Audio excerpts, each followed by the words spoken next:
How long have you been teaching the California history class?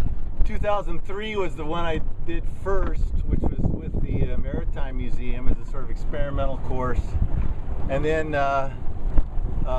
every year since then, and then now with my colleague retiring, I teach it every year and every summer, so twice a year. And you go all the way up to what point on the coast? Well, the summer school courses are the ones where I do an intensive by the boat, sailing it. And we sail out of Long Beach. We go over to Catalina Island. Catalina Island is a great spot to just talk about the whole range of California history, from the ancient Indians who had more population there than there are Americans now. And then it became a problem with the Spanish coming in and diseases there.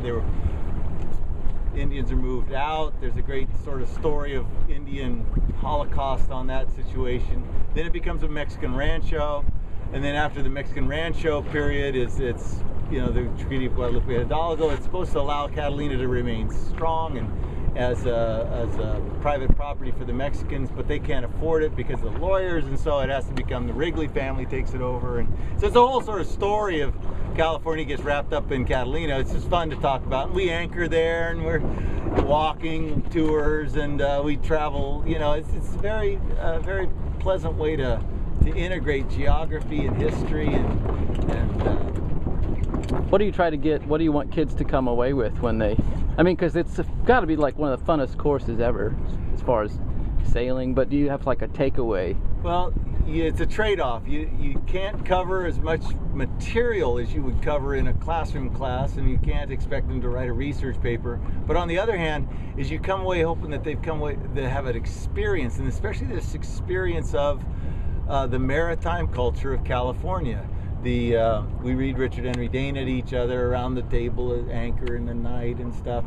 But you asked about where we sail to. We sail up to Santa Barbara through these islands, and you're sailing northward, and it's a hard slog to sail north in California. Mm-hmm. And then that beautiful easy sail south, and so that is the experience of Californians forever. And then also the experience of hopefully students learn to look for you can't just park a boat anywhere. You have to look at the geography and find that spot where the wind is going to be pushed back behind a rock, and there's going to be a deep water where you can throw out your anchor. Mm-hmm. And so you become this heightened sense of like why there's San Pedro is there, why San Diego is there, why there's a town of Santa Barbara there. The town of Santa Barbara depends on that little rock outcropping, Yeah. So that's what we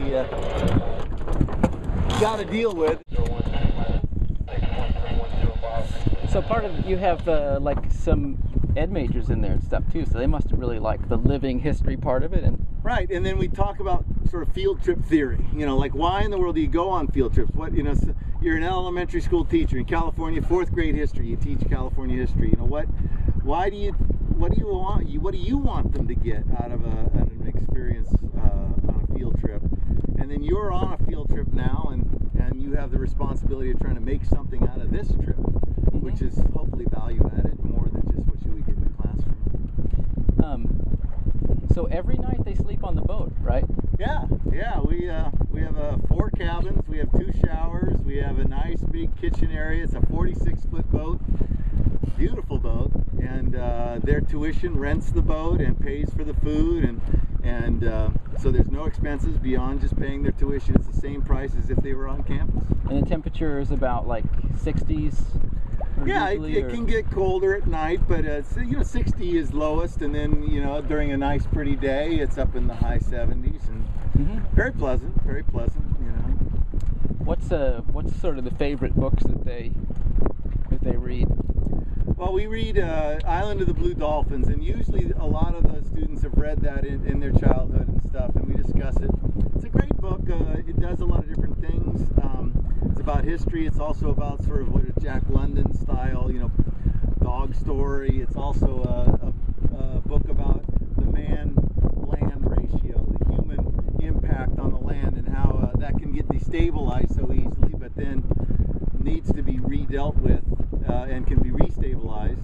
Sort of stewardship of the land, which then leads us also to long, essays on by Muir that we read and discuss the island ecology. One of the fun things about being on a boat is that you have a very, very limited amount of electricity, a very limited amount of water, and you have to steward your resources all the time, and you have to be constantly working the switches, you have to be constantly making sure everything is there, and if you do something wrong, your motor doesn't start in the morning, you know? And so the students hopefully learn that this is what the boat is like, this is what islands are like, and then this is what California is like. It's a place full of where stewardship of resources has been a theme that California is especially important for, especially for John Muir and his impact. The Santa Barbara oil spill in late '69, early '70 was crucial for the development of Greenpeace and a lot of thinking about the Coastal Commission in California and about stewardship of land around the world. And so that's a major theme of our course, is the history of conservation and how California plays into that history of conservation. Development of Sierra Club, you know, moving water around, that sort of stuff. And that seems like for the future that's going to be really important anyway too. I mean, they better, you know, water resources in California and all this sort of thing. And you know, I believe very much in the value of history for history's sake, but there are these sort of great lessons of history which we perceive now that we go back and we can see that John Muir is going to be just more and more and more important. You know, and what he said and how he thought. And so the reading of we sit around the table at night and read essays by John Muir, especially his essays about wind. And he sails a lot, John Muir. And you know, his idea that we are in this sort of, you know, all in this cosmos together. We travel together in this Milky Way, that us and trees and wind and that, you know, it's a mentality that he's teaching that rises up in a period and a place in history and can only become more important for us to be able to continue to live on the earth. Oh, that's great. Yeah. Thanks so much for your time.